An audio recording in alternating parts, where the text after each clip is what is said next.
What is going on, everybody? This is Jose Ledesma, aka Puerto Rican Poppy on the mic. I am with my co-host, Could You Flip? This is episode 24. Number 24, Kobe. We got Mr. Community, Mr. Leader, Mr. Influencer, Xico Gonzalez. Yes, sir. Artist, poet. Yes, sir. Let's Shout out, go. Xico. Appreciate you. Absolutely. Thank you for coming today. Appreciate you for coming in today, boss. How you doing today? I'm doing well. It's a pleasure to be here with you guys today. Of course. Thank you for your time. Absolutely. Let's start at the beginning, shall we? So, we talked off camera, and then you mentioned that obviously your family had migrated to the States when you were younger. Can you talk about the trials and tribulations of having to do that? You know what I mean? Of having to cross the border and come to the States? And then how did that impact you? So, my parents are from Nayarit, Mexico, and they came as undocumented workers back in the 1970s. And I was born in the U.S. I was born in East LA in 1975. And a year later, my family decided to go back to Mexico. So we went back to Mexico, and we were like going all the way to Nayarit. But we ended up exiting through Tijuana or through San Diego, Tijuana. And then as we were making our way to Nayarit, which is, if people are not familiar, if you go from Baja, then Sonora, then Sinaloa, and then Nayarit, and then Jalisco. So on their way over there, they decided to stop by in San Luis, Colorado, Sonora. It's a border town right next to Mexicali. And my father has had an aunt there, my tia Juana. And we never made it all the way to Nayarit. We settled there. And I was raised there from age 1 to 16, and then we came to the U.S. When we came to the U.S., it was around 1991. And we ended up in Pennsylvania, bro. My parents were hired to work at a slaughterhouse out of San Luis, Arizona. Mm-hmm. And we ended up over there. I didn't really experience, the crossing as other people because we were documented by then. In 1986, there was an amnesty that legalized millions of farm workers, including my mom and dad. And so they got their green card, and then we ended up in Pennsylvania. But my whole upbringing here in the U.S. was that of an immigrant kid, a migrant kid. And it was hella weird because I went from like the desert. It gets like hella hot, 120 under the shade, to like the snow and stuff. And I've never seen snow before. That's a culture shock. A hella culture shock. I have never heard anybody. I was never in an English speaking world, bro. So going there, it was like a major culture shock. They didn't know what to do with me, bro. They put me in a bunch of ESL classes. I was like in 4 ESL classes.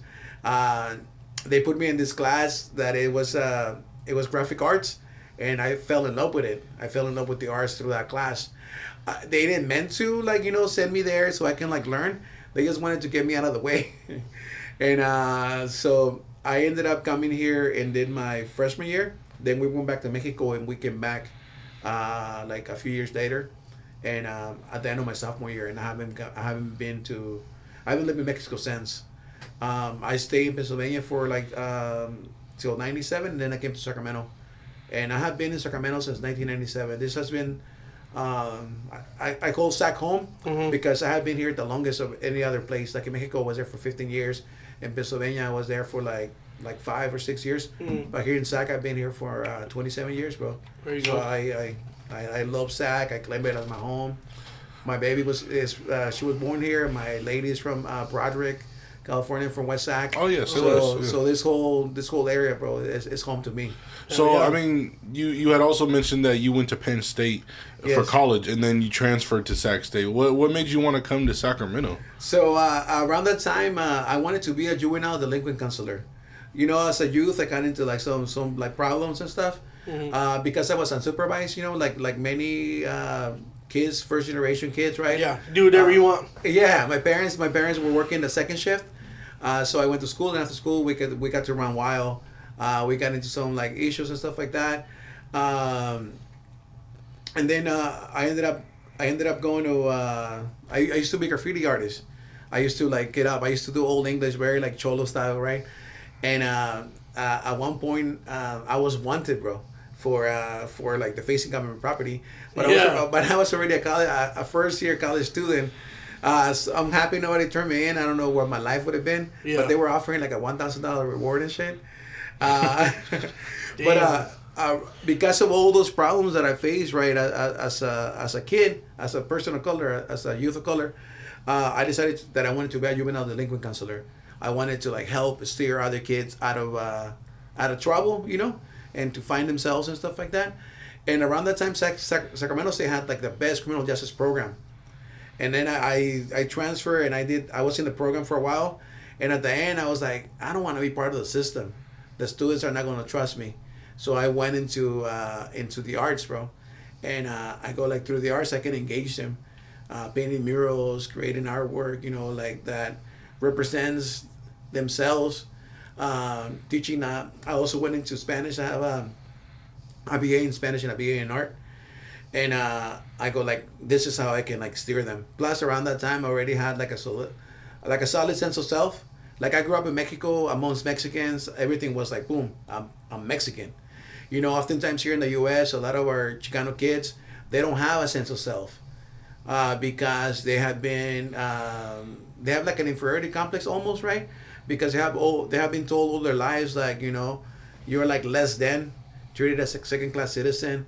And all of that. So oftentimes kids, they don't have like a good image of themselves because one, they probably never had a Chicano teacher, like from the K through 12, right? Two, their parents are, if you're from a small town, more than likely your parents are the farm workers, and like the dominant culture, they're the growers. So there's always this type of thing, right? So I go like, nah, maybe I shouldn't go through the system. They're gonna see me as the enemy, right? So I was like, okay, let me go this other route, so I can engage them and stuff. And when I was talking about like having a sense of self, a lot of it had to do with Mecha, the Chicano student movement of Aztlan. Marlon right here, he was a Mechista de la Med back in the day. Yeah. And Mecha has been around since 1969. So it's a political and cultural organization that is devoted to supporting, educating, and also empowering like Chicano youth. So I go like, let me go that route. So I decided to become a professor in it. At the end, I ended up being a high school teacher. Yeah, man, that has been my trajectory, right? I came to Sacramento State because I wanted to be a juvenile delinquent counselor. I was like, I don't want to do that no more. But I think that I still have fulfilled my mission. Yeah. What I started, you know, like that's what I want to do. And at the Med, it's like the perfect place to do that, bro. I mean, from the way you have, like you said, your trajectory, right? Uh-huh. I think you have found that still. Even though you weren't doing the delinquent counseling, you're still working with the youth. Yeah. You're still influencing what they do and you know what I mean, and how to give them guidance and help them out, even though as an art teacher. But art is, you know what I mean, is a very powerful media. So shout out to you as well for being able to do that. I mean, to hit the rewind button a little bit, you talking about being wanted by the FBI. So what did you tag up that was like, you know what I mean, government worthy of putting a $1,000 wanted poster of you?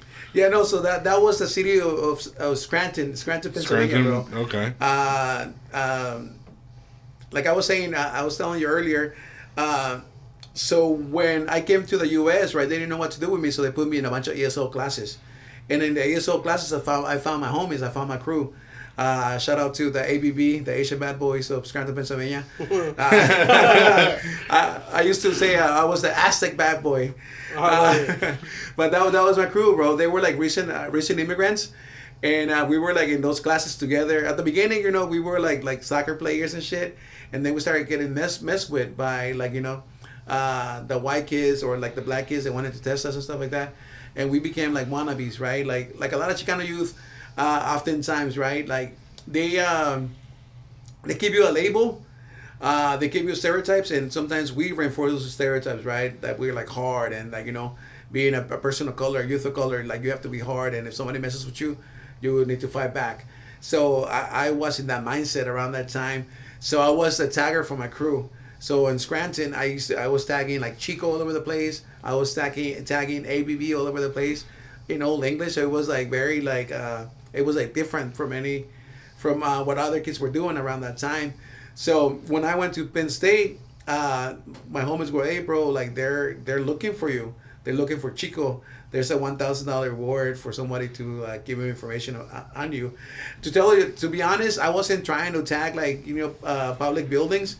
I was just getting up, and I was like putting my name and putting my crew's name anywhere I could, right? Yeah. Later on, I found out that tagging government property is like a bigger offense against tagging like a corner store or something like that, or the alleys and stuff like that. So so nobody turned me in, bro, and I'm glad that happened, because I don't know what my life would have been if I would have, if somebody would have like told on me. And I don't know, probably would have faced like maybe, I didn't have a record, but definitely some community service, maybe some juvie or something like that. Yeah. And that would have like messed with my whole trajectory. The stuff about the FBI that came later through my work in Mecha, the Chicano Student Movement of Aztlan. In the 1990s, a lot of people were like upset, especially here in California, because of laws like 187, 209. That were very anti-immigrant, and we're still feeling those. Like nothing has changed, bro. We're still going through that right now, especially right now in the Trump administration. There's a big war against Mexicans and Latinos in general, right? Documented or undocumented or documented. They're going after everybody. Like they're asking questions later. They've been sending like people like like to fucking El Salvador that have like papers and stuff. Yeah. And or that they have like a strong case of being in the U.S. They're not caring about that. If you look a certain way, you might get picked up, and it's gonna be crazy. I don't know if you guys been up to the news right now, but they're going to like courthouses and getting like and apprehending people right there and sending them back. And some of the judges are in it with ICE and shit. So in the 1990s, it was like really hot, and we were doing a lot of work around that. And there was like a crew that wanted to like do like some type of like armed struggle, and I was in the army. I ended up going to the army like right after high school, so I had like some of those skills, right, that they were looking for and stuff. And I was a student leader in the Chicano Student Movement. So later on, I found out that I was like I was under surveillance, along with other people. Nothing ever came of that, but I'm pretty sure like there's a file with my name somewhere out there. That's crazy, man. They knew. They were like, he's gonna lead him. He's gonna lead him. Yeah, that's insane. So obviously being Chicano is very important to you. To the way you dressed. To how you present yourself and the lifestyle in general, right? How does that influence the work you do with the community and the youth, and then just your art overall? Yeah. So being Chicano, oftentimes people have a misconception what Chicano is, right? Sometimes what people think is like cholos from the neighborhood, low riders and stuff like that. But Chicano is a political state of mind, man. It's a philosophy that everything that we do, we need to do to serve our community, to empower our community, to improve the life of our community members. So with that lens, right, of being like political and like believing in education and thinking or believing in self-determination, a lot of the work that I do deals with that. And sometimes, Chicanos, sometimes we are stagnant, and that's all we want to do, in the sense that we don't go beyond our community. I have learned through my years of being an activist and an organizer that other people are going through the same struggles as we are. So I do a lot of solidarity work with other communities. Like lately, I've been doing a lot of work around the Palestinian struggle for self-determination. In the past, I have done like solidarity with Puerto Rico. I don't know if you remember, like Vieques, Puerto Rico. The U.S. had a station, and they were like shooting like missiles and testing all kinds of different things, and they were like messing up the environment there. The Machetero movement, the Puerto Rican Independentistas, I have like done some work with them. Central America, so a lot of that. So I think that if we really think like who's oppressing us, it's the same oppressor, bro. Mm-hmm. And it's white supremacy, right? So if we don't unite and fight it together, we're not gonna get that far. So at the very beginning, my mission is to bring awareness, bring knowledge, and steer Chicanos into the education pathway, or at least for them to be like I hate to say it like this, but like productive members of society, right? Like you need to like take care of yourself, take care of your family, take care of your own. And I think that's the first step. The first step is to like ground ourselves in our roots, and then we can like expand, yeah. Right? I have a poem that one of the lines in one of my poems is like, how can you love and embrace others when you don't love yourself? I think everything starts there, right? We always say, todo empieza en la casa, everything starts at home. So I think like once we have a good sense of identity and image, then we can like start collaborating with like our African American brothers and sisters. Like if you were to look at my work, I have created like posters for like the Black Lives Matter movement. Oftentimes, bro, we live in close proximity with other communities, right? Like if you go to South Sac, Mexican, blacks, and Asians, right? North Sac, it's probably the same type of combination, right? Sure, for sure. And we need to like be like like neighborly and fucking like love each other instead of like trying to like create drama amongst ourselves, right? Because that's what white supremacy wants. They want us to fight amongst ourselves and take our eyes on who the real oppressor is or who the person that is behind the scenes, the puppet master. You know what I'm saying? Yeah. They want us to fight amongst puppets ourselves, but somebody's pulling the strings. So we need to hit that person up, that system up. Oh, absolutely. I think that should have been the case a long time ago, but some people just either don't care or they just haven't realized it themselves to where that's how the system works. But I definitely agree that those are the steps that we all should be taking to help each other out, because at the end of the day, no one's going to help us except ourselves. Yeah. You know what it is too is content. A lot of people are content with the situation they're in, and I think that's what hinders growth as well in those areas. Yeah, people say, oh, you get your little piece of the pie, you're happy with it, but you can take the whole cake if you wanted to. Yeah, absolutely. You know what I'm saying? So, yeah, man, I agree with what you're saying. Absolutely. Yeah. What moment did you realize that you had to incorporate your art and activism together? Like to be honest, I think that I'm an activist and organizer first, and then I'm an artist, and then I'm like a culture worker. Because oftentimes being an activist and being an organizer, like all of this that I'm doing on the sides is to uplift that, right? To uplift that community. So, I don't do things on my own. I haven't done things on my own. There's always people around me that are supporting my work. There's elders that have like shown me like the way or the blueprint, right? And I'm just like following that. Like the Chicano movement is a movement that started back in 1969, and we're still like moving the movement forward. And I think it's my job as a Chicano activist to keep pushing the movement forward, right? So when it comes to that, is like I belong to a legacy, and I'm doing my part, and I'm bringing other people to do their part, right? The more people we have, I think the further the movement is gonna go. So some of the elders that I looked up to and that have made an impact on me, one was a Jewish man, Phil Goldberg. Phil Goldberg was a social worker, very well known and respected in the community.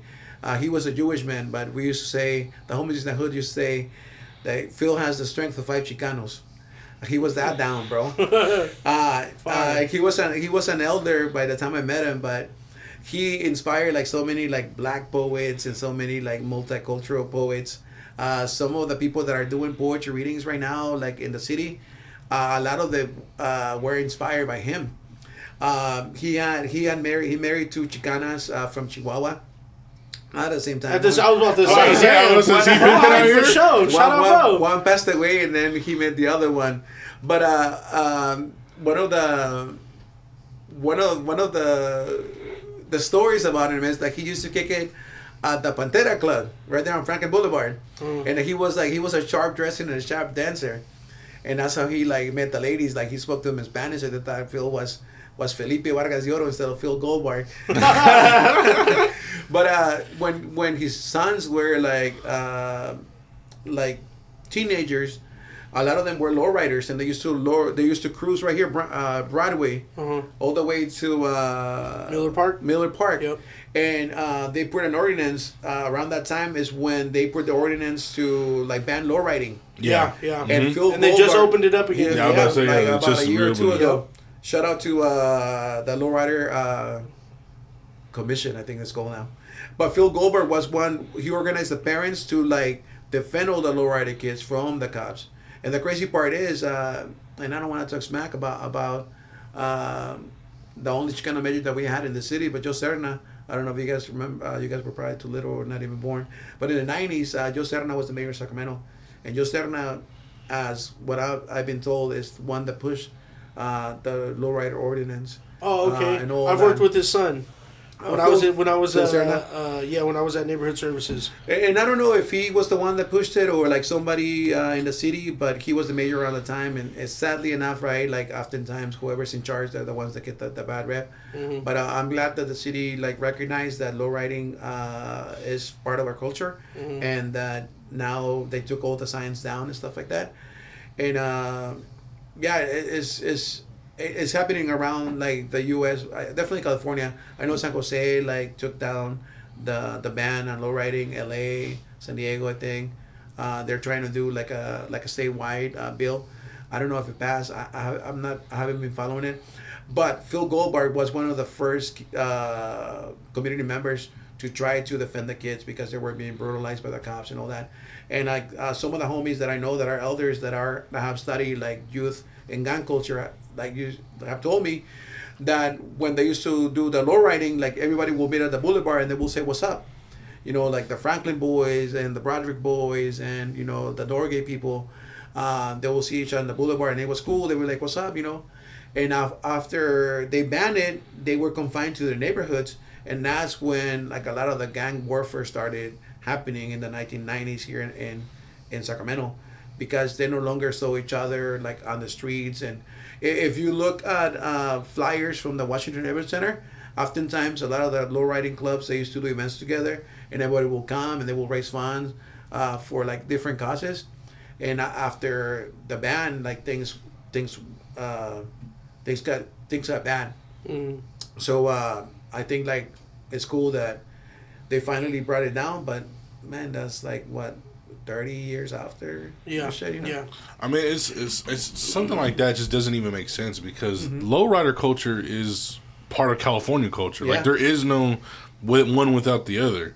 So when you're, like you said, you take that away, you take away the ability to build a community. You take away the ability to communicate with one another, which then, like you said, can build up animosity or, you know what I mean, or the gang violence and all that stuff in general. We've seen it happen. Yeah. No, facts, for real. So, I mean, because lowriding is like one of those things that's just like it brings people together. Like whether you're black, white, Asian, whatever. Like you got lowrider enthusiasts in like Japan and shit. Japan, yeah, so for sure. Japan and like Thailand and Vietnam and shit. Yeah. So no, it's just like it's like food. It's like you know, I mean, clothes. It's just an item that you know, I mean, brings it's a people community. together. It's a community. So you know, I mean, that for that to even have been a thing for as long as it was is just stupid. You know, what I mean, it doesn't even make sense. So people like Phil Goldberg definitely had a big impact on me. Members of the Royal Chicano Air Force, Ricardo Favela, Jose Montoya, elders that were professors, but when you like saw them, they were like a tío, right? And I think that like I'm following that type of path. Like, you know, at the Met, a lot of the Chicano students, they gravitate towards me, and they see me like an extended family member, and that's what we want, bro. We don't want to be like, I'm here, you're my student, you're down here. At the Met, we're like, I'm Xico, and you know, I kick it with the kids, and we do things together and stuff like that. And earlier I was telling you a story about Marlon, but Marlon, his first like big break happened at the Met. At the first annual Cinco de Mayo celebration. Yeah. He opened for Boca Floja, who is one of the pioneering MCs from Mexico. And he did an excellent job. So you know what I'm saying? Thank And you. I was telling them that oftentimes I show the kids his videos and stuff. Yeah. I go like, I know that it's not school appropriate, bro, but you need to hear this shit. No, yeah, definitely, So especially I with play this one right videos. here. Thank you, man. I appreciate that, Fro, too. Backstory on that, yes, I did go to the Met Sacramento. Xico was and currently is a advisor at that school. And when I was there, I was a part of the after-school program, which was Mecha. And I got to tell you, man, that shit kind of like turned me out a little bit. Like, I was super hyped up, and then I really calmed me down because I really started to understand the breakdown of the system. I wasn't like, it was awakening moment, you know what I mean? That played a part in my awakening of my better understanding of society, which I don't want to go too crazy into right now. But like, you know, shout out to Xico, man, the work that you've done. I feel like I'm a testament of that too. You know what I'm saying? So again, shout out to you. Like, the work you do is absolutely amazing. Thank you for all you do. there is a an EP out there with Marlon's Fierce Rhymes. Remember Anna from Soul Collective used to come and you guys Yeah. like do like Yep. rapping.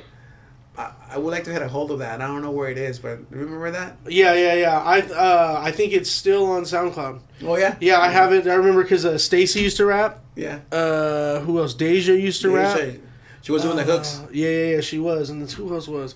Stacy was hella cool, bro. I wish you could have met him, man. He's so funny. He didn't die or nothing, but like. Is he a rapper right now? Yeah. Oh, okay. Yeah, no, I remember, shout out On and too, Soul Collective, they would come in, they had a program where he would just come in with his interface microphone, he'd just record the students, and it would give us an outlet to really, like, you know, do the music that we wanted to do if we didn't have access on our own time, and that was absolutely amazing, because I didn't have those resources then, so for him to come in and do that, like, shout out to the Met, shout out to him, like... And I think it's full circle, bro, because now, you know, Xico owns his spot, and they have an intern here. So, like, you know, to go from a student and an intern at different, like, shops, right, to now having an intern at this place, it's really cool, bro. No, and absolutely. I think that's a testament to our school, bro. Oh, for sure. Our school, for sure. Yeah, we're awesome, bro. Hell yeah. Met Sacramento High School, 810 V Street. If you're unhappy where you at, come to the Met. There you go. The Met's where it's at, for sure. I read way better than Jose. Oh, yeah, sure you do. For sure. You would actually have to see the words first. Well, that There you independent go. reading, bro. So what would you say are the biggest challenges you face when you're addressing social or political issues through the work you do? Oftentimes, I think it's so sometimes it is like my work is community work is like free for the people, right? So oftentimes, if there's a march, I'm not only organizing the march, but oftentimes I'm like producing the artwork for the people to carry, and that can be like oftentimes expensive, right? So I one of the things that I have like done is, and I learned throughout the years that I need to like have a community that supports me, so I can put conscious artwork in the hands of people. So like funds oftentimes are like a big thing, right? You can create like a painting and stuff, and you just have one. But if you want to mass produce like a poster, it takes funding to do it. If you ever seen my work, sometimes my work is black and white, and oftentimes what that means is that there was not a lot of funding to do it. But printing black and white is like inexpensive. Yeah. But when you see my stuff in like full color, it's because there was like some funding to it, and I think that I have created this accomplished relationship with my supporters and with also like the people carrying the posters.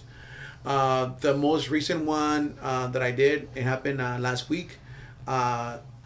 SCTA, the Sacramento City Teachers Association, they hit me up to design a poster for them. So there was funding, and I feature one of our machistas from the Met, Chanel Figueroa. She's like with her fist out, and they must have printed maybe like 3,000 or 4,000 posters, and at the march everybody was holding one of them. So my work is always community oriented. One of my professors, one of my mentors, Ricardo Favela, always told me, like, Chico, there are people out there that want to support the movement. They might not have time. They might not have the talent to create posters. But some of them have money. Hit them up. So back in the day, I used to hit them up, and I used to like get money to buy paper, to buy ink, so we can like print them, and we will spend like day and night at the Sacramento State Art Department, like producing like posters by hand. But once I became a teacher, my time was like more like limited, and then I became a father about 9 years ago almost, and my time became like more precious, right? I want to spend time with my daughter Luna, and so now I do a lot of stuff that is like digital. I design it, like I used to design my posters by hand and all that, but then I just like add the colors like through like Photoshop and stuff like that. Do my layouts on Illustrator, and then just send it to the printer, and like 2-3 days after, I have like 3,000, 5,000 posters that are ready to distribute to the people. Change the game. Yeah, and it's they're always free for the people. We never charge. They're always free, and oftentimes people are like, "Hey, can you hold me a poster?" I'm like, "No, bro. You need to show up to the rally." Yeah. That's how you earn it. So so don't ask me to hold posters for you. Show up at the rally, bro. Yeah. I mean, to kind of touch on how you said you created a poster for the Sac City teacher. I had also seen on your website that you have artwork of yours that's also in I want to say I think you said UC Davis or like Cal State. Like you have artwork posted in colleges. Yeah. So one of the things that's been happening to me lately is my work is being archived, and when your work is archived at a higher learning institution, then a lot of people have access to it, either like online when they're doing research or like it's called special collections. So my work is archived at Sacramento State, where I did my BA and my I did 3 degrees there. I did my BA in art, my BA in Spanish, and my master's in art. So I was there for a while, and then I returned later on as a professor there. And so I have my work is archived there with the RCAF. My work is also archived at San Jose State with the RCAF. Ricardo Favela donated collections to them, and I was his like assistant when he was doing that. The Sacramento Public Library collected my work about a year or 2 ago. So they have like 5 pieces in the California room. Where people can go and like check it out. The Smithsonian, bro, the biggest museum or like the nation's museum, they collected 5 of my pieces. They collected, and my pieces that were collected, one of them is in a traveling show called "Printing the Revolution: the rise and impact of Chicano graphics, 1965 to now." So being in that show. It's a big deal, bro. Hell yeah! And it's traveling around the U.S. It started in the Smithsonian, then it went to like 2 places in Texas. It went to Dartmouth. I think that's how you pronounce it. Yeah, university. Yeah. One of the Ivy League schools and stuff. Mm-hmm. And it's traveling around. And then my work is collected by the Center for the Study of Political Graphics in LA. They have like a big collection, and they do exhibitions, and they grab my posters and put them in exhibitions where a lot of people were like able to see them. When I started like doing the work, I did it because it needed to be done. It needed to be done to enhance our concerns in visual form, right? At the beginning, I was printing in whatever paper I got, but then later on, Favela told me, make sure that you print in acid-free paper, archival paper, right? Mm. So I started doing that. So my intention was never to get into to get my stuff into collections, but like now, like through a social like scientist lens, my work is part of history. The work of Chicanos that are committed is part of history, right? It documents our struggles. Like the poster, right? The poster that I guys did for the union. The reason that we did the poster and we did the rally is because Trump is trying to cut funding for special education. They're trying to cut funding for free and reduced lunch and all kinds of other different things. Our school is a Title I school. That means that 50% plus 1 of our students receive free and reduced lunch.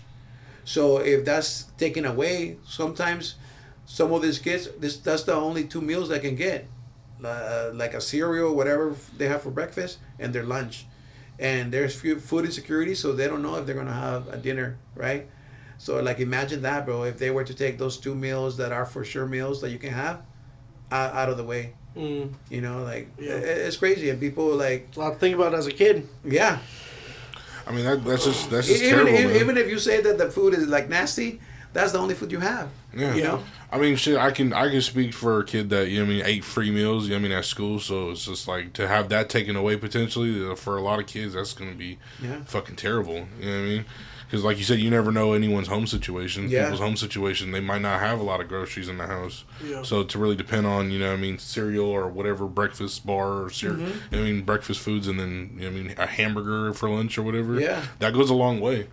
I do want to ask you though really quick because you mentioned your daughter and you being an artist. Do you notice like at her age now is she tapping into the fine arts? Yeah, bro, she did. I don't know if you saw it, but during the pandemic, we released a book that she wrote, bro. Okay. Yeah, it was called "Go Away Corona," Vete de aquí Corona, and it was all about the coronavirus and all the things that she couldn't do because of Corona. Yeah. And so we did that. She like loves to like create. Right now she's into writing, bro. Like she's writing a book. So she sits on the computer and just like writing. She has like 7 little chapters now. And then she goes, and I'm not telling her what to do, bro, or Vicky. Yeah. She does her own research and stuff. I walk by and because the computer is like in the kitchen, right? Because we don't want her to have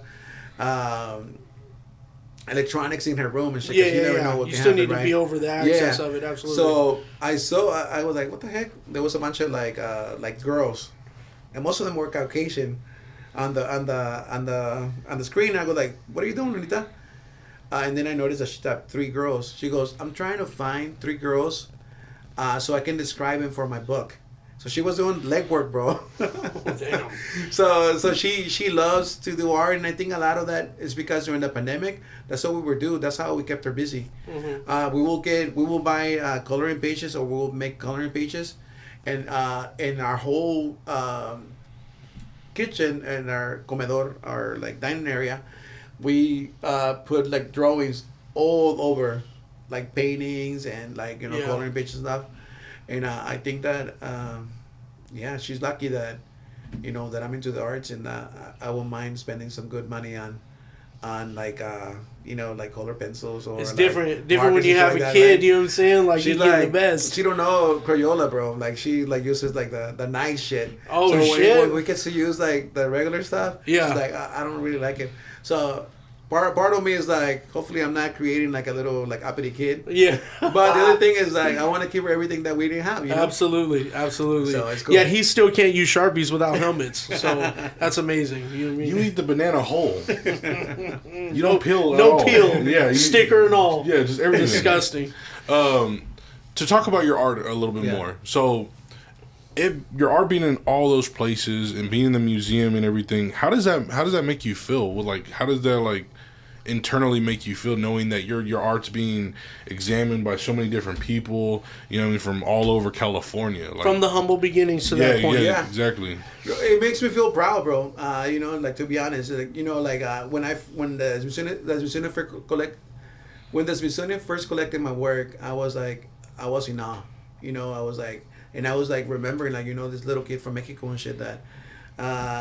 Sometimes we were like barefoot, like running on the streets and shit, and it's fucking hot there, right? Mm-hmm. So we will run from like little shade to shade, and we felt our feet like, you know what I'm saying? Yeah. So from those humble beginnings to like till now is like it validates my experience, and not only my experience but our experience as a people, right? Mm-hmm. Because oftentimes the work that was collected deals with those struggles and those issues that we have gone through, right? So if anything, it leaves a historical like evidence that we were not quiet, that we were like, we're a fighting people, that we have a fighting spirit, and that nobody's gonna get one on us, right? Don't put me down because I'm brown. Remember that oldie? So kind of like that, bro. So I feel good. I feel good to like leave a mark in the Chicano movement and in the struggle for social justice and equity. Because some of the posters that were collected by the Smithsonian, one, it's a little Palestinian girl that I drew with the peace sign, and it says Salam, which means peace, in Arabic, and it says we're a peaceful people. Another poster that was collected is Zapata, kind of like a take on Uncle Sam, I want you. Yeah, that poster. So I have Zapata like that. I want you to get an education. Yeah. And then the other one was a portrait of Angela Davis that says stand, and then it says stand for justice and equality, right? So it's not only like a Chicano theme, but it's like an activist, like social justice theme of the posters that have been collected. So like like nobody can say that I was just. Sometimes, bro, I because I'm really proud to be like Mexican and to be Chicano, right? And at the Met, I don't know if you remember, our slogan was, you don't have to be brown to be down. Yeah, facts. Yeah. And we had every nationality in that motherfucking. You know what I mean? Because like the more people we have, the better, bro. Like we can like. They get to know us, we get to know them, and we can advance forward together. Yeah. But once in a while, I get some people that think that I'm a hater towards like white people, or that I'm like too pro Mexican. But I'm just like very like You're very passionate about who we are and what we're about, bro. Yeah. Like I'm not gonna speak to somebody in English if I know that they speak Spanish. Like why suffer through like thick accents when we can be like, "Hola, cómo estás, carnal?" You know what I'm saying? Yeah. So and people take that the wrong way. It's like nobody's talking shit about you, bro. We're just having a conversation in a native language. Yeah. So sometimes people don't get that. But to answer that question, bro, I feel proud and I feel that, you know, I got an award maybe like 2 years ago by Sac State. It was the President's Medal for Distinguished Service. And there was like a whole ceremony and stuff like that. And when I was writing my speech, I always used to say, and a lot of people in the movement say, like, you know, like we're living the dreams that our parents have for us. And maybe I had said it before, but I had never asked my mom. My father passed away maybe like a good 15 years ago. But I called my mom and I say, "Hey, Mom, you know, I got this award." And she was like, "I'm really proud of you, Mico, blah, blah," right? And I go like, "How do you feel about the stuff that I'm doing?" And she goes, I'm really proud of everything that you have done and that you continue to do." And I go like, you know, we always say that our parents always think about, that we always say that we are living the dreams that our parents had for us.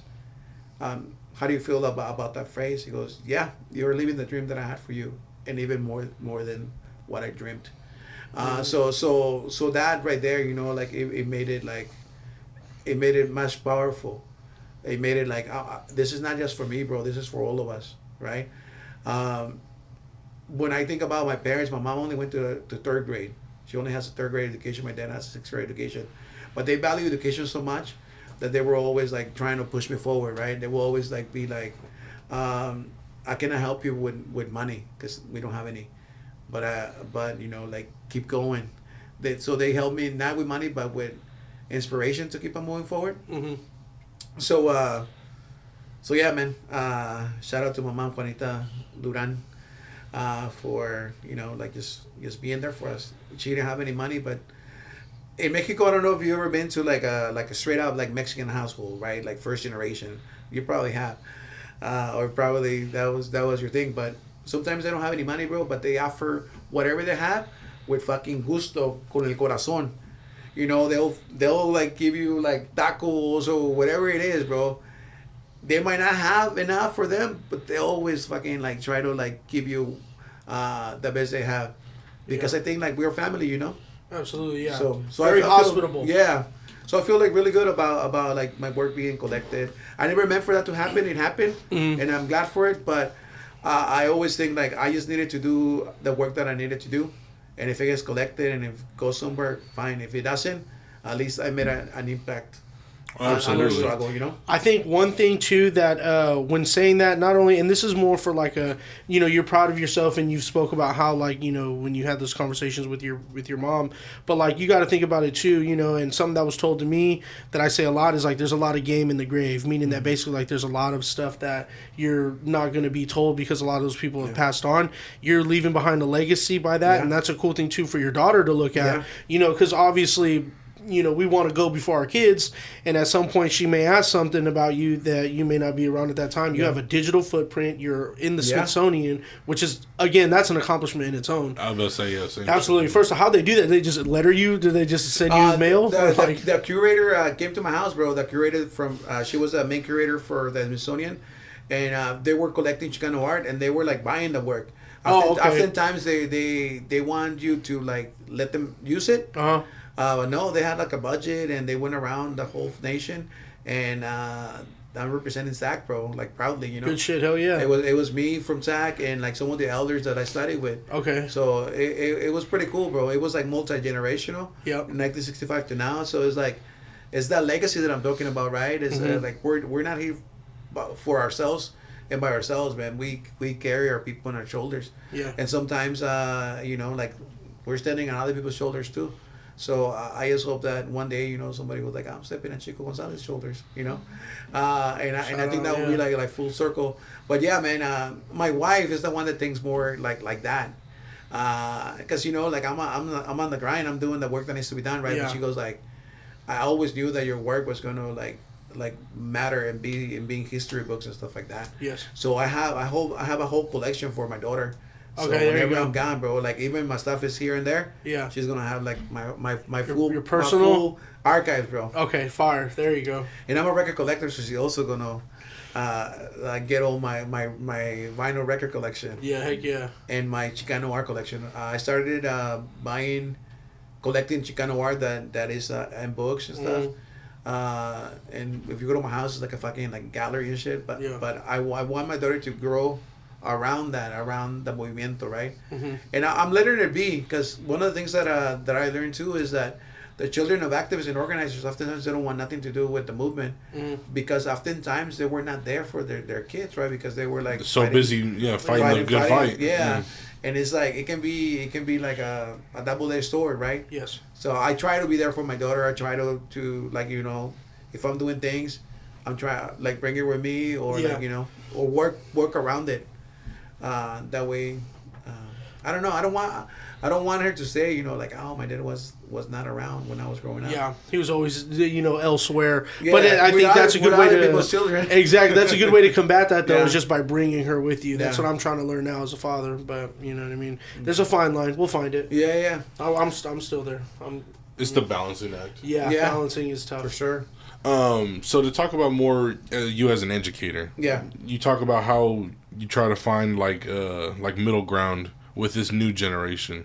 So what I'm basically trying to get with is, how do you connect with these new generation of kids and teaching them like self-pride and like finding themselves to a degree, because a lot of teenagers might not know about what it is to be Mexican or Chicano or whatever it is that they are.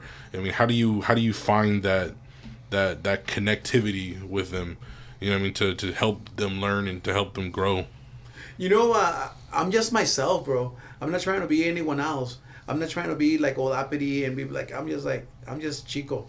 And that's the cool thing about the men, right? We're Xico, Eliazar de la Cruz, one of my really good homies. Shout out Eli, man. Eli's still there, bro. Oh, okay, what's up, Tay? Eli, what's up, man? Hey, man, I hope you're doing well, brother. My wife Vicky, bro, she's there too, and so it's the people that we surround ourselves, bro. Like I'm not the only Chicano teacher making a difference there. My homie Eliazar, he's teaching danza azteca to the students, right? Yep, shout out White Hawk. And, Still White Hawk? yeah, White Hawk, Okay, yep.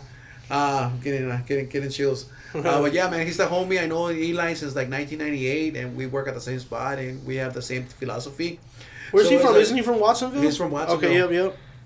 And he came up to study over here at Sac State, and he was at DQ University, a Native American college. Over there outside of Davis. They ended up closing it down. They're trying to reopen it. I don't know. It looked like what's they gonna did some remodeling to it. Last time I Yeah. passed by there, it was like maybe a couple years ago. Yeah, I mean, like the outside of the building looks good still. It has murals and stuff like that. Mm-hmm. But the inside needs a lot of work. But I'm just myself, bro. I'm not trying to be anyone else. I pride myself on being like paisa, like what you see is what you get. And I'm gonna talk like the way I talk, and I'm not gonna change who I am to fit into other people's like stereotypes of what a teacher should be. I'm gonna tell a story of something that perhaps if I was somewhere else, it was gonna get me in trouble. You remember Lolo? Yeah. So Lolo just got married, bro. Oh, okay. Shout out her. Lolo and Ruby. Yep. So Lolo was like, I hope she don't mind me telling this story. I'm pretty sure she doesn't. But she was grade deficient going into senior year. She was like 105 credits to graduate and stuff, and you can only earn like 30. So like we did our best to get her to graduate. She was thinking that she wasn't gonna be able to do it, and I go like, Lolo, if you graduate from high school, I will take you to my homie, and you can get a tattoo.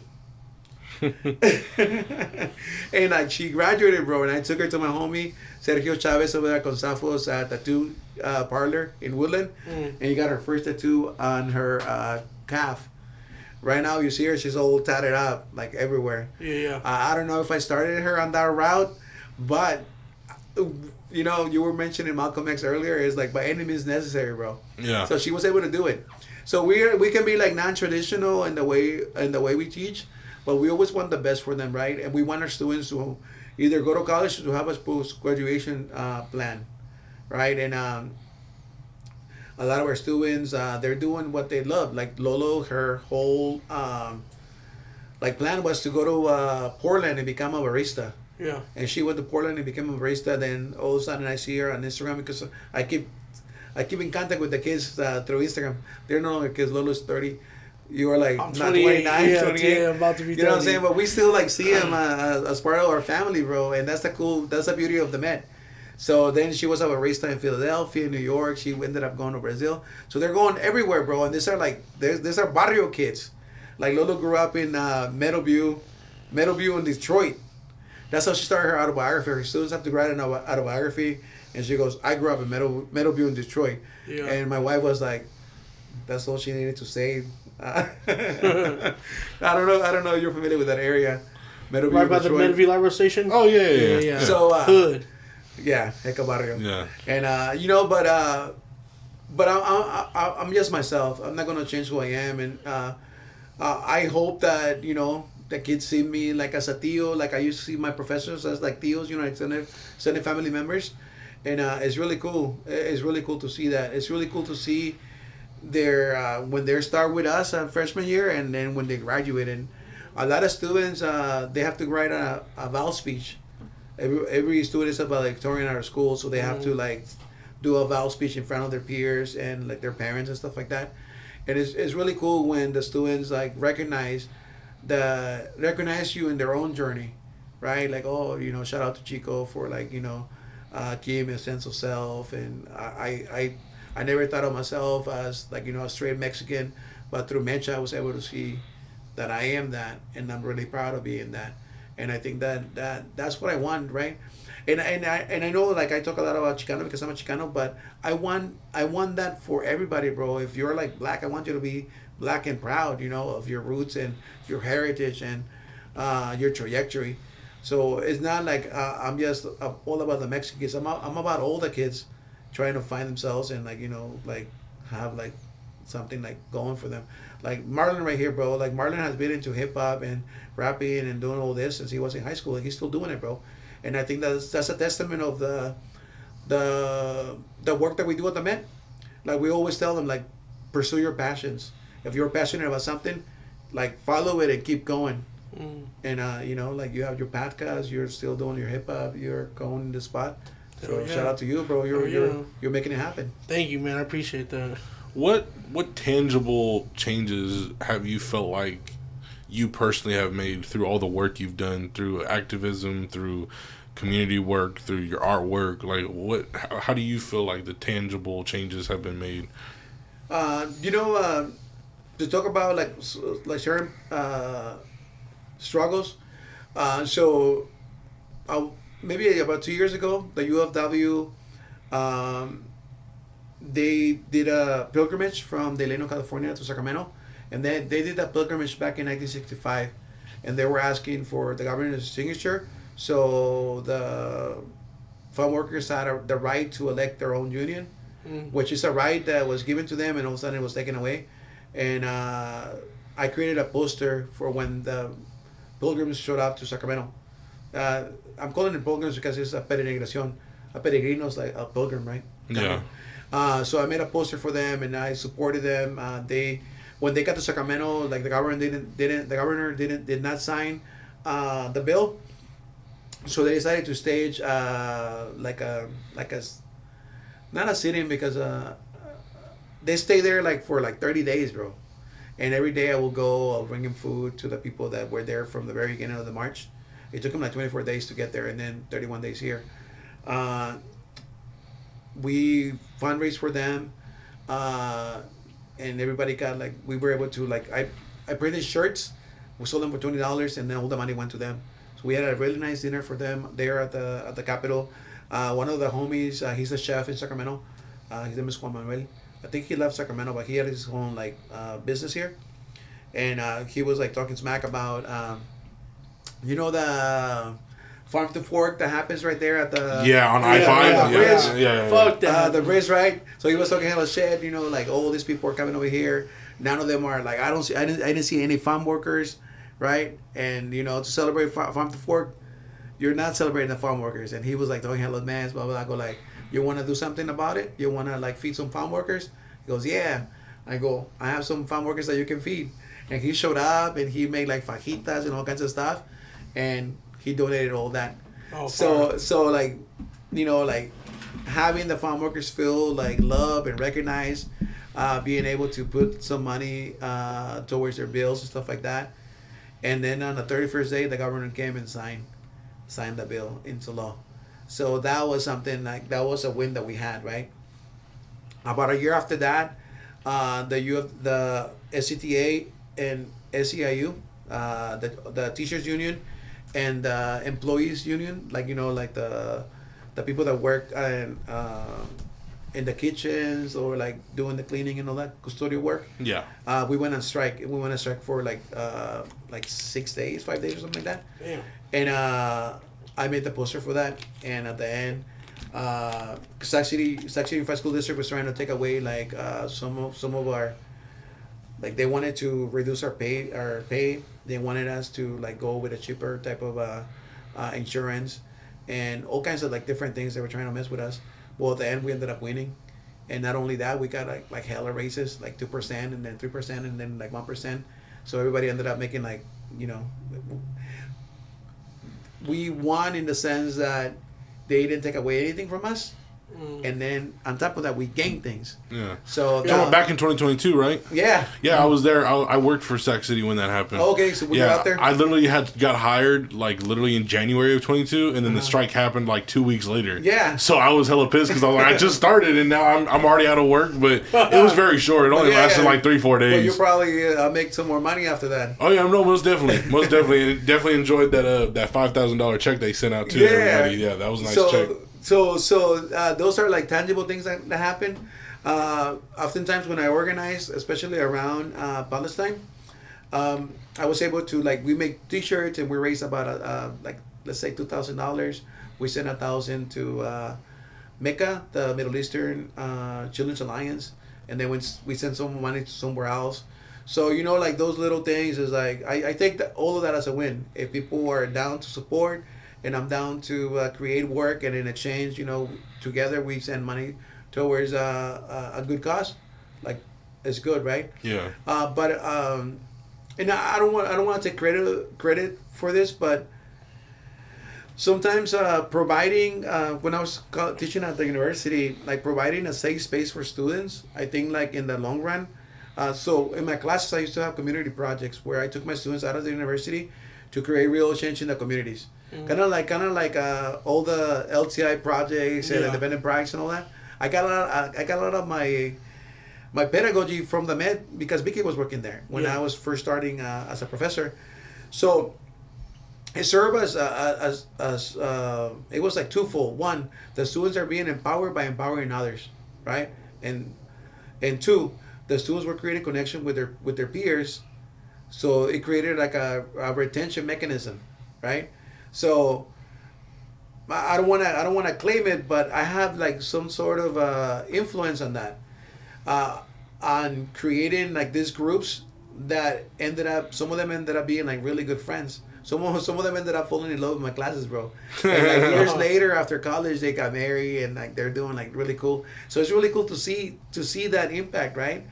I don't know if it's happening in like a biology class. I don't know if it's happening in a history class, but it was happening in Chicano studies, bro.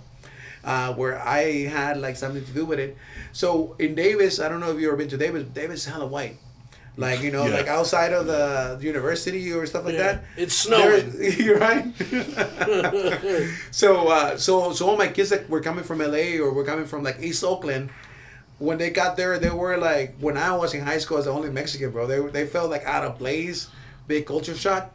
So we used to, not to be like stereotypical, but on Tuesdays, it fell on Tuesdays when I will take him to visit taco trucks.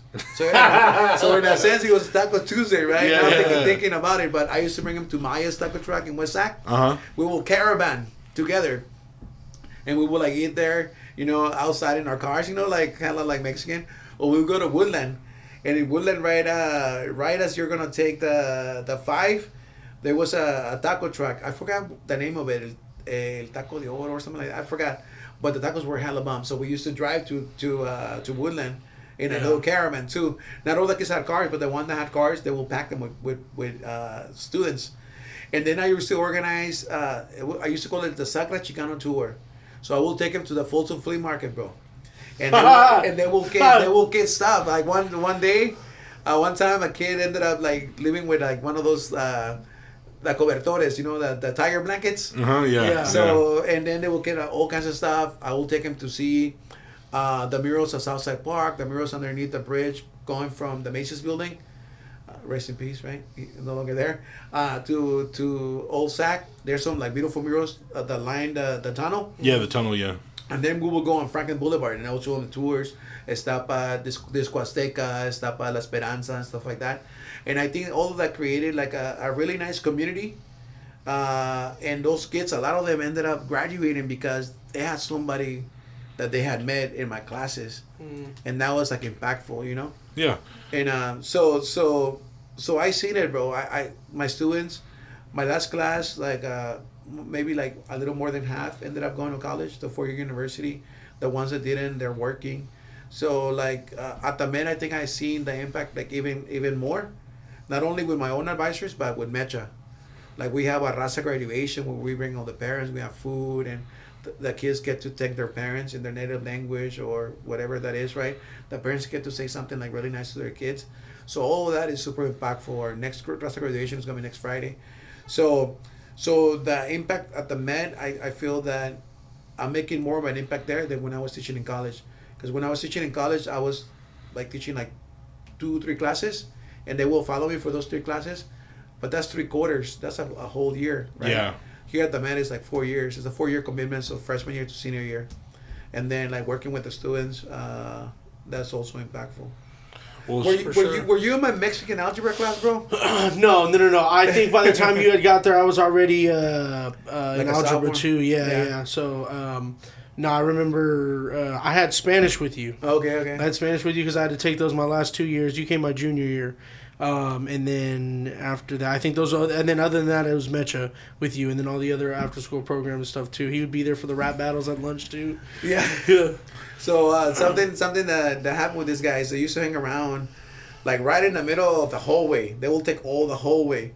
And it was Norberto, remember that kid? Yeah. That's my boy, but yeah, I still talk to him. Michael Andavaso and all those kids. Yeah. And for some reason, they used to like wearing white tees, bro. Right? Remember that? White tees was with it, Rick. Come on, man. Yeah. And I don't know if you remember this. There used to be a Yeah, oh my God. We scared this dude for some reason, bro. Like, the way we congregated in the hallway, we definitely looked like a gang. Imagine a group of Mexican kids just wearing white t-shirts. He didn't want to clean in our area, and he was like, the way the school was set up, the way the school was set up was an L. If we're right here, he's coming out to the quad to come this way, because he's avoiding us because we look like a gang. Like, he sent an email to our principal, Vince. Shout out to Vince. Yeah, shout out Vince, man. And he was like, there are some kids that are like gang affiliated and blah blah blah. And I was like, fucking like Marlon and Norberto and those kids, bro. They're like cool. We're just sitting there talking shit. Because that's like a real thing too. Like, cause like I said, I worked at like Kennedy, and like you'll see kids, and like whether it's like another teacher or a janitor or another security person. Because I was security, campus security. So like people just have their own notions of what a gang, is and whatnot. Yeah. It's just kids hanging out. You know Mr. O? Mr. O, that sounds familiar. I think he's the guy that oversees like McClatchy and the man and stuff like that. Cool guy. He works at security. Oh, security. Guy. Okay. I don't think I met him. Or something like that. Anyways, but yeah, it was crazy because like the cool thing about the Met is like we had like kids that were rough around the edges, but nobody was like a bona fide gangster or nothing like that, right? Maybe the family members. But they used to kick it with like nerdy kids that were into magic and shit. They were like playing magic, and they were like homies, right? All the goth kids, remember? Like there was a bunch of kids that were like rockers and stuff like that. I love those guys. And everybody was like really cool with each other, right? And for somebody to come and try to like stereotype the Mexican kids as being gangsters because they were wearing white tees and like taking over like the little hallway, That's why Emmanuel speaks Spanish.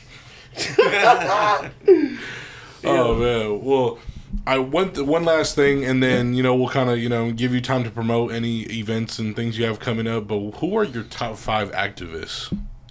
Definitely Dolores Huerta, bro. Dolores Huerta doesn't get the credit that she deserves. All the work she did in the UFW. And she's still doing, bro. She's 95 and she's still organizing, bro. Damn. She was born in 1930. Love of the game. And like she's down, bro. Dolores Huerta, she was a teacher in Stockton, California. And then he saw that her kids were coming in with like malnourished and without shoes and stuff like that. And she decided, like, this is not for me. I need to organize. And that's when she met Cesar Chavez. But she's the one that came out with the slogan, Si Se Puede. Oftentimes people attribute it to Cesar Chavez, but it was her. Si Se Puede. And then it was taken by Obama, right? Yes, we can. Yeah, yes, we Same can. thing. Yeah. She Just had English. She had like 10 kids with different men, and she got like some backlash for that. But she was down. She like loved her kids and stuff. And she married Cesar. She ended up. I don't know if she married Cesar Chavez's brother, but she was definitely in a long-term relationship with Cesar Chavez's brother. And Cesar Chavez's brother is the one that created the Huelga Eagle, the UFW flag. So Dolores Huerta for sure. Cesar Chavez, right? It's crazy because right now Cesar Chavez getting some backlash. Revisionist history is against him right now. Yeah, and it's kind of like you cannot judge people through today's lenses, bro. You have to do it through those lenses back then, right? Yes.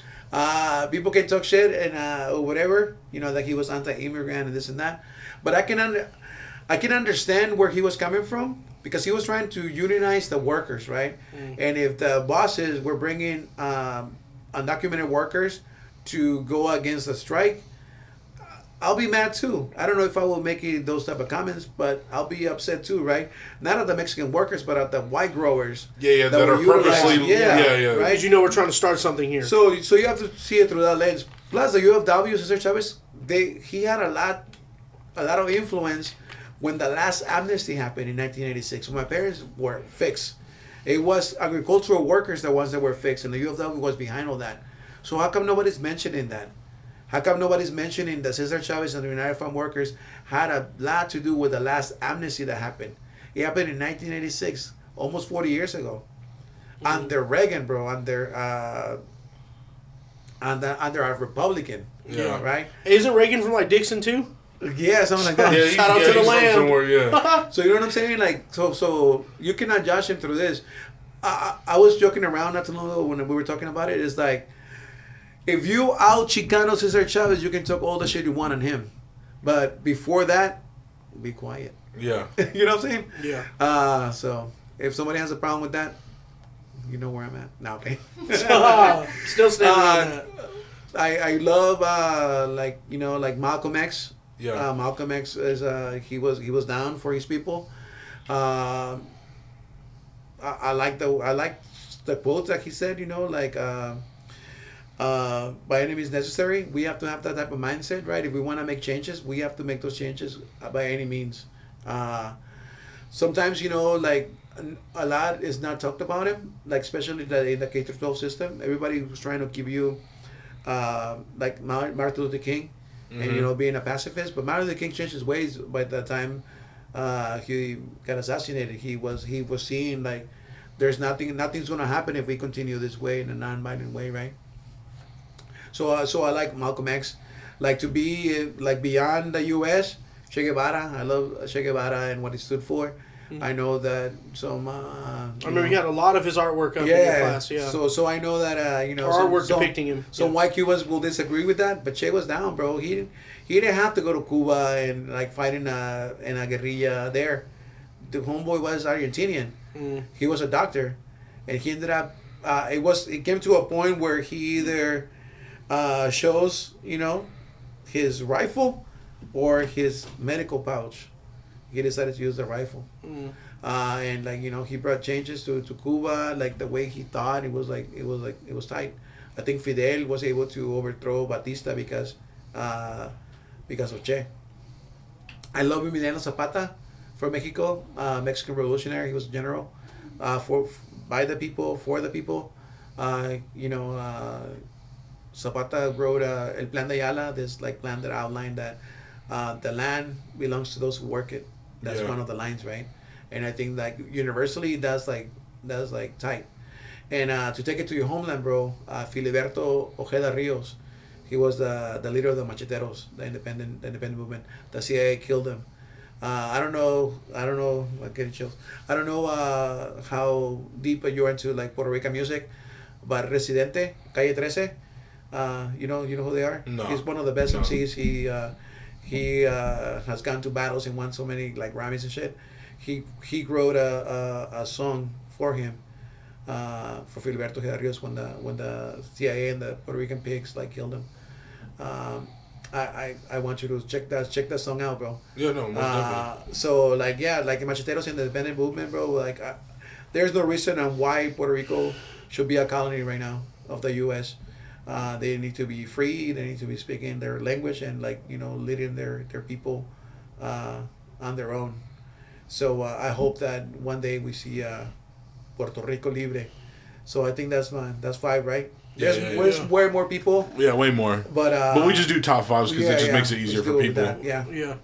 Well, again, man, I appreciate you, boss, for coming on. I appreciate your time. Xico, you absolutely killed it. Thank you, man. This was episode 24 of the Ignorant Shxt Only podcast. We are obviously with Xico Gonzalez. Killed it today. We have the camera work in the back by Judy. Appreciate you, Judy. We are with my co-host, Could You Flip. We have episode 25 on June 7th. Yeah, June 7th. That's going to be by Dreamland Cinema. If not both owners of Dreamland Cinema will be here with us. It is an independent movie theater that is right there across the street from the Zebra Club. I think that's on N or O Street. But yeah, independent movie theater here in the Sacramento area, small, independently owned. But we're going to be excited to have their owners on here, or at least one of them, to talk about how they got started and all that good stuff. So please join us June 7th. This episode will be out later on tomorrow.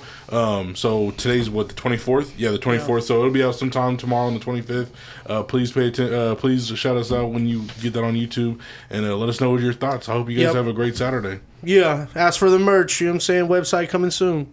Absolutely. Please look out for that and tap in with the Ignorant Shxt Only Instagram page if you are interested in merch. We obviously have trucker hats, we have shirts, we have shorts, we have ski masks. We're potentially getting into bucket hats and straw hats. So please tap in with the Ignorant Shxt Only page so you can get your merch. Yeah. Have a great day, guys. Peace. Peace.